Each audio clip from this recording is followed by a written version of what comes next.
আসসালামু আলাইকুম। আমি মেহেদী হাসান সোহেল আর আমি একজন জৈব সার উৎপাদক।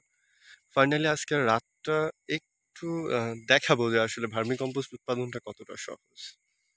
হ্যাঁ, এটার একটা নমুনা আপনাদেরকে দেখাই। যারা মনে করেন যে 10 মিনিট ট্রেনিং নিলেই ভার্মি কম্পোস্ট উৎপাদন করা পসিবল, এইটা হচ্ছে তাদের জন্য। এই যে দেখতেছেন, কিছু সব উপরে চলে আসছে। এই যে দেখেন, এই যে দেখেন, এগুলো কিন্তু উপরে চলে আসছে। হ্যাঁ, প্রতিটা ক্যারেট থেকে যে বের হয়ে আসতে যাচ্ছে। আবার দেখেন নিচেও কিন্তু অনেক পড়ছে, পর্যাপ্ত পড়ে গেছে। এই যে দেখেন, এই যে সবকিছু উপরে চলে আসছে। হ্যাঁ, এই যে দেখেন সবকিছু উপরে চলে আসছে। এই যে এরকম প্রতিটা ম্যাক্সিমাম আপনার যে ক্যারেট গুলান আপনার 4 থেকে 5 দিনের মধ্যে আমি দিছি, এই সবগুলান থেকে এই যে কেঁচো বের হয়ে আসতেছে। হ্যাঁ, আরো দেখাচ্ছি, দাঁড়ান। এই যে দেখেন, এই যে দেখেন উপরে কি পরিমাণ কেঁচো। হ্যাঁ, যারা এই সময় শুরু করবেন, এটা এটা হচ্ছে তাদের জন্য সতর্কবার্তা যে ভাই, এই সময় যারা শুরু করতে চাচ্ছেন, এই সময়টা আপনারা ট্যাকেল কিভাবে দিবেন, এইরকম কোনো ইনফরমেশন বা এরকম কোনো গাইডলাইন যদি আপনার স্ট্রং গাইডলাইন থাকে, তাহলে শুরু করতে পারেন। তাহলে আমি বলবো যে আপনার শুরু করা ঠিক আছে। আর যদি না থাকে, তবে সেই ক্ষেত্রে আপনার একটু ধৈর্য ধারণ করা উচিত। এটা আমার আমার ব্যক্তিগত মতামত। আমি এই সময় কাউকেই সাজেস্ট করব না যে শুরু করেন। কারণ দেখেন পরিস্থিতিটা দেখেন। হ্যাঁ, এগুলা দেখেন, আমাদের ক্যারেটে দেখে এইগুলান কিন্তু এই যে বের হয়ে কোনো রকম জীবন বাঁচাইতেছে।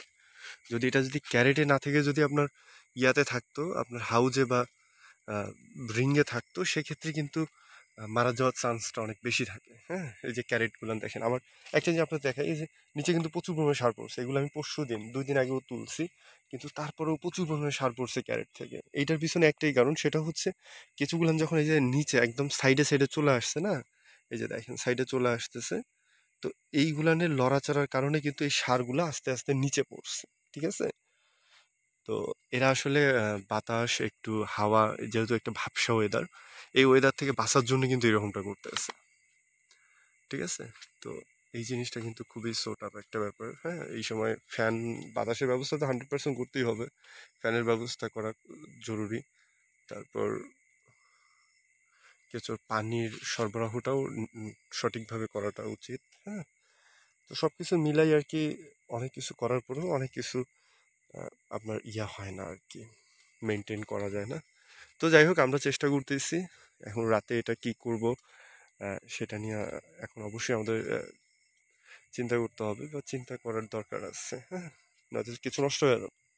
যাই হোক, তো এইটা অবশ্যই মাথায় রাখবেন যে এই যে মেনটেনেন্ট, এই আপনার এইটা কিন্তু কিছু কিন্তু আপনার ওয়েদার ভিত্তিক আপনার এটার পরিচর্যা চেঞ্জ হবে। হ্যাঁ, যেহেতু বাংলাদেশ 6 ঋতুর দেশ, তো আপনার মনে রাখতে হবে 2 মাস পর পর আপনাকে কিছু যত্ন চেঞ্জ করতে হবে। প্রতিটা সময়ের সঙ্গে সঙ্গে আপনাকে আলাদা আলাদাভাবে এটা যত্ন নিতে হবে। আশা করি বুঝতে পারতেছেন কতটা এক্সট্রিম পরিবেশ আমার এখানে বিরাজমান। যেহেতু ভাবসা একটা গরম, কিছু ক্যারেটের ভিতরে থাকতেই যাচ্ছে না। হ্যাঁ, আচ্ছা হোক, আহ, অবশ্যই দোয়া রাখবেন আর আপনাদের জন্য শুভকামনা।